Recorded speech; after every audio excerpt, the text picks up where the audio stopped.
उड़ने वाली चुड़ैल। अमनपुर नाम के गांव में चंगू मंगू नाम के दो किसान दोस्त रहते थे। दोनों का आपस में बहुत प्यार था। रोज की ही तरह आज भी दोनों एक साथ अपने खेत की ओर जा रहे होते हैं। अरे यार मंगू, मौसम बड़ी तेजी से बदल रहा है। बता, क्या लगता है तुझे, इस बार फसल हो पाएगी? हाँ, क्यों नहीं हो पाएगी भाई। मेरे पास तो फर्टिलिक्स है, मैं शहर से लाया हूँ। ओ खाद तो, अरे वो तो हमारे पास भी है। सब गुड़ गोबर कर देता है तू, ये शहर में मिलता है। अरे तू कहाँ से पाएगा, बहुत महंगा मिलता है ये। दिखा दी ना अपनी औकात। मंगू, आखिर हमारे बीच पैसा आ ही गया। अरे नहीं चाहिए मुझे तेरे जैसा दोस्त जो हमेशा मुझे नीचा दिखाना चाहता है। अरे चंगू, पर मैंने कब तुझे नीचा दिखाया? अरे मैं तो सच्चाई कह रहा हूँ। गांव के बीचों बीच दोनों बुरी तरह लड़ पड़ते हैं। कुछ ही देर में बोला चाली हाथापाई में बदल जाती है।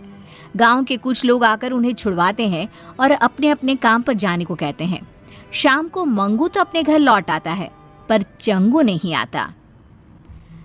अभी तक ये घर नहीं आए, इतनी देर तो ये कभी नहीं करते। भगवान ना करे इन्हें कुछ हो तो नहीं गया ना। मंगू भाई साहब के घर जाकर पता करती हूँ। रास्ते में ही उसे सुबह चंगू मंगू के बीच हुए झगड़े के बारे में पता चलता है। मतलब मंगू भाई साहब ने ही किया है ये सब। ऐसा बदला लिया कि मेरे सुहाग को ही गायब कर दिया। विमला गुस्से में सोनम के पास जाती है और कहती है, कहाँ है सोनम, बाहर निकल। बता मेरे चंगू जी कहाँ है, क्या किया है आप लोगों ने उनके साथ? तभी उन सबके सामने अपने हाथ में चंगू को उठाए एक चुड़ैल हवा में उड़ती हुई आती है। मरोगे, सब मरोगे। छोड़ूंगी नहीं मैं किसी को, कोई नहीं बचेगा। कौन हो तुम? छोड़ दो मेरे पति को। मैं हूँ उड़ने वाली चुड़ैल।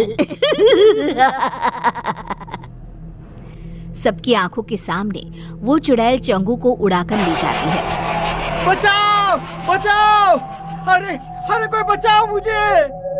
उसी रात से गांव में उड़ने वाली चुड़ैल का साया मंडराने लगता है। अगली सुबह केसारी लोटा लिए खेत की तरफ जा रहा होता है। तभी चुड़ैल उड़ती हुई आती है और उसे हवा में उड़ाकर ले जाती है। अरे चुड़ैलिया, मुझे छोड़ दे मुझे चुड़ैलिया। अरे चाहिए तो मेरा ये लोटा ले ले। तेरे लोटे का मैं क्या करूंगी, मुझे जो तेरी चर्बी चाहिए, चर्बी। चुड़ैल चंगू की तरह ही केसारी को गांव के बीचों बीच हवा में घुमाती हुई गायब हो जाती है। धीरे धीरे चुड़ैल का प्रकोप गांव में बढ़ता ही जाता है। आए दिन कोई ना कोई गांव से गायब हो जाता। धीरे धीरे कर लोग घर से निकलना भी बंद करने लगते हैं। फिर एक दिन, ऐसा कब तक चलेगा? अरे कब तक हम लोग घर पे बैठे रहेंगे? अब तो कोई अपने घरों के छत पर भी नहीं जाता। इस चुड़ैल से छुटकारा पाने का कोई ना कोई रास्ता तो निकालना ही पड़ेगा। हाँ जी, बिल्कुल सही कह रहे हैं आप। अरे पर हम लोग करेंगे क्या? पीछा करेंगे उस चुड़ैल का। पता तो करना ही होगा कि वो चुड़ैल गांव वालों को कहाँ ले जाती है। पर वो तो अचानक ही कहीं गायब हो जाती है। कहाँ से हम पता लगा पाएंगे कि वो कहाँ जाती है? गेहूं की एक पोटली तो लाना सोनम। ये पोटली ही आज सभी गांव वालों का ठिकाना बताएगी। शाम को मंगू जानबूझकर हाथ में एक गेहूं की पोटली लेकर गांव के चौराहे से गुजरता है। उसे देखते ही चुड़ैल उसे उठा ले जाती है। फंस ही गया, चुड़ैल के जाल में फंस गया। फंसी तो तू है चुड़ैल, मंगू के जाल में। हमेशा की तरह चुड़ैल गांव के बीचों बीच उड़कर मंगू को लेकर गायब हो जाती है। चुड़ैल के अदृश्य होते ही मंगू अपनी पोटली से गेहूं के दाने नीचे डालना शुरू कर देता है। दानों का पीछा करते हुए सभी गांव वाले एक अलग ही दुनिया में पहुंच जाते हैं। एक ऐसी दुनिया जहां हर तरफ इंसान की शक्ल की सब्जियां थी। तो कौनो नया गांव मालूम पड़ता है। अरे भैया वो देखिए हमारे चंगू जी पेड़ पर आधे टमाटर बनकर लटक रहे हैं। अरे कुछ कीजिए, उनको बचाइए ना। अरे वो देखो भिंडी, केसारी ही लागत है। मतलब उड़ने वाली चुड़ैल सभी को सब्जी में बदल देती है। मतलब ये सभी सब्जियां इंसान ही हैं। इन लोगों को हम बचाएं तो बचाए कैसे? तभी पेड़ पर लगा एक टमाटर कहता है, इस गांव को श्राप है कि अगर किसी ने एक भी सब्जी तोड़ी तो सभी की सभी सब्जियां इंसान में बदल जाएंगी। पर चुड़ैल के रहते कोई सब्जी को छू भी नहीं सकता। अरे वो आती ही होगी, तुम लोग भी कहीं छुप जाओ, जाओ जल्दी। ये सारी बातें मंगू सुन लेता है। वो चालाक तो था ही।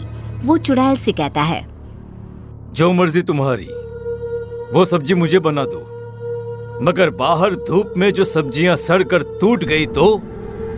मेरी सब्जियां टूट नहीं सकती, उन्हें ताजा रहना होगा। तो किसी को सब्जियों को पानी देने के लिए क्यों नहीं रख लेती? हाँ, ये सही रहेगा, पर ये काम करेगा कौन? हाँ, वैसे तो मुझे मटर बनना था, पर ये काम भी चलेगा। जाओ चुड़ैल, तुम आराम करो, तब तक मैं सब्जियों को पानी दे आता हूँ। मंगू बाहर जाता है और सब्जियों को पानी देने के बहाने एक सब्जी तोड़ लेता है। जैसे ही वो सब्जी तोड़ता है, जादुई नगरी खत्म हो जाती है। सभी सब्जियां इंसानों में बदल जाती है। तभी वहां भागती हुई एक खूबसूरत लड़की आती है। मैं एक श्रापित राजकुमारी थी। जब तक कोई छुपकर सब्जी नहीं तोड़ता, मैं आजाद नहीं हो सकती थी। तो मुझे बताओ, तुमने कभी किसी को सब्जी तोड़ने क्यों नहीं दी? ये श्राप था ही ऐसा। मुझे सभी को सब्जी तोड़ने से रोकना था। बाकी मुझे कुछ भी याद नहीं था। श्राप ने मेरी बुद्धि ले ली थी। पर आज जब मंगू ने हिम्मत दिखाई और सब्जी तोड़ी, तो सभी के साथ मैं भी मुक्त हो गई। मंगू की समझदारी सभी को बचा लेती है। सभी लोग वापस गांव आ जाते हैं।